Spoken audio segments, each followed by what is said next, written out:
Hello दोस्तों, नमस्ते। आज हम लोग रक्त आदान प्रदान के बारे में अध्ययन करेंगे। किसी मनुष्य के शरीर में रक्त की कमी हो जाने पर अलग से रक्त चढ़ाकर रक्त की कमी को पूरा किया जाता है। इस क्रिया को रुधिर आधान कहते हैं। क्या कहते हैं दोस्तों? रुधिर आधान।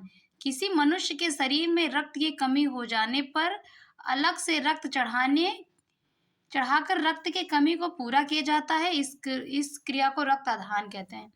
इस प्रक्रिया में दाता तथा ग्राही दोनों के रक्त वर्गों को सुमेलन किया जाता है, जैसा कि तालिका 9.2 में दर्शाया गया है। सबसे पहले रोगी का रक्त वर्ग ज्ञात किया जाता है और रुधिर बैंक में उपलब्ध कराए गए समान रुधिर वर्ग के रक्त को रोगी के शरीर में आवश्यकता अनुसार चढ़ाया जाता है।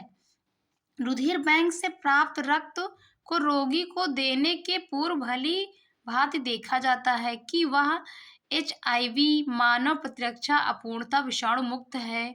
आजकल परिरक्षित रक्त की बोतलों पर एचआईवी मुक्त होने का प्रमाण भी लिखा रहता है। इनके अतिरिक्त रक्त जीवाणुओं, प्रोटोजोआ एवं कवकों से मुक्त होना चाहिए। ऐसा ही रक्त रोगी के शरीर में डॉक्टर की देखरेख में चढ़ाया जाना चाहिए।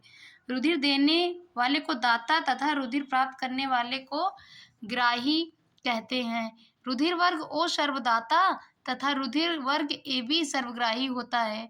रुधिर आधान के लिए समवर्गीय व्यक्तियों का चयन करना चाहिए। ये देखिए दोस्तों, रुधिर वर्ग ए क्या कहते हैं, वो सिर्फ ए को दे सकता है और AB को दे सकता है। ठीक है दोस्तों, और किसी वर्ग को, रुधिर वर्ग को रक्त नहीं दे सकता है।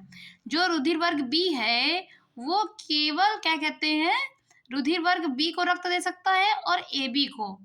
और जो AB है दोस्तों, वो केवल सिर्फ AB को रक्त दे सकता है और किसी रुधिर वर्ग को नहीं। इसको सर्वग्राही भी कहा जाता है। क्या कहा जाता है दोस्तों? सर्वग्राही, मतलब सबसे रुधिर ले लेता है लेकिन स्वयं किसी को रुधिर नहीं देता है और अपने ही वर्ग को देता है। ये है ओ, रुधिर वर्ग ओ, इसे सर्वदाता कहा जाता है। क्या कहा जाता है दोस्तों? सर्वदाता।